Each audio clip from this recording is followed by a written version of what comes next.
borrow. It's a dilemma. A lot of these setups that you look at that are just quote-unquote complete scams, there's no shares to borrow. So even though you spend all this due diligence and you find this perfect setup, you can't borrow the shares, you can't short it.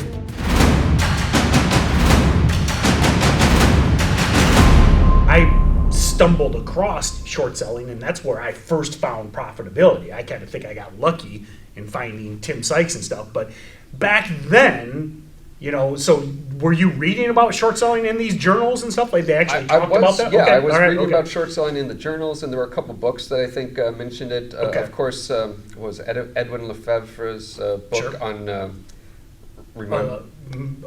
Madness of Crowds. No. The book on Jesse Livermore. Oh, the Livermore, yes. In which Confessions of a... Reminiscences of a stock operator. There we go. Yeah, and he talks about short selling a lot. And there was another book, I think, the Investment Wizards books mentioned it as well. I want to say William O'Neill's book on CanSlim, he might have mentioned it too. But anyway, from the very beginning of when I started trading stocks, I was doing some short selling, like shorting Apple stock or just random big cap companies. So not penny stocks, but I was familiar with short selling from the very beginning. Which on a side note, we're going to kind of get into that. Keep in mind, notice Michael said he couldn't short this stock even though he found a perfect short setup.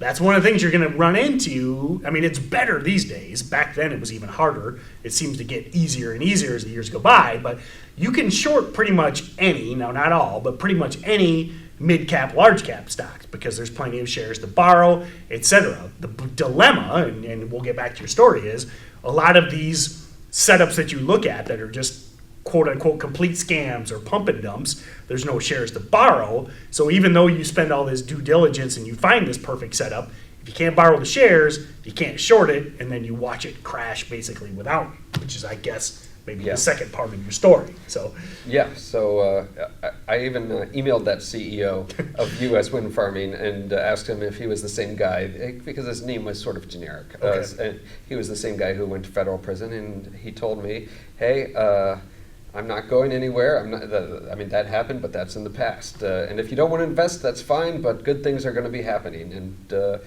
he was right. Good things did happen. The SEC sued him 5 months later and said that the whole company was essentially a sham. They put out press releases about all these big contracts and this business they had, and they weren't doing any of it. They were just making stuff up and then selling their shares.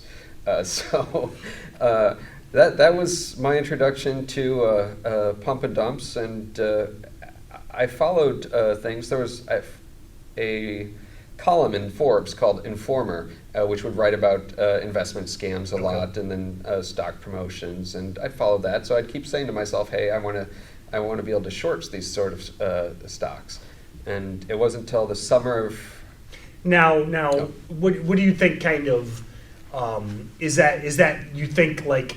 Just because, and again, I was a short seller, primarily 90% short seller for many years. What was that kind of just a contrarian mindset, or do you think you kind of liked being able to, investigate and dig through and find these nuggets, or do you just think you thought, hey, this looks like something that's profitable? So I think just personality-wise, I'm a cynic. I'm a bit of a misanthrope. Yep. I'm just skeptical by nature. Yeah, I'm fine with you taking me down that path. I know what I am. I will not deny it. I just had a natural affinity for looking for frauds and scams and really sketchy stuff and betting against companies. Sure. So that fast forward maybe a couple years from when I began, and we get into 2007. And around the summer of 2007, I had opened up a brokerage account at Interactive Brokers, and I did that because they had cheap commissions for small trade sizes. Yep. So I could buy 100 shares for $1. And I was doing that. I was doing some algorithmic trading of primarily a lot of small mid-cap stocks. And then did you use some sort of software? I was doing sort of like an algorithmic swing trading, based on value and momentum factors. Some stuff I had developed using a site called Portfolio 123. I don't even know if it still exists, but that was what I was using at the time, and it brought me to Interactive Brokers. And then one day I looked up this promoted stock that I had read about, probably in Forbes Informer, and I said, hey, this is shortable at Interactive Brokers. I can short this. Right. And then I just started looking for primarily promoted stocks, but also just really overvalued, junky OTC stocks, and then just sort of shorting and holding on until they dropped.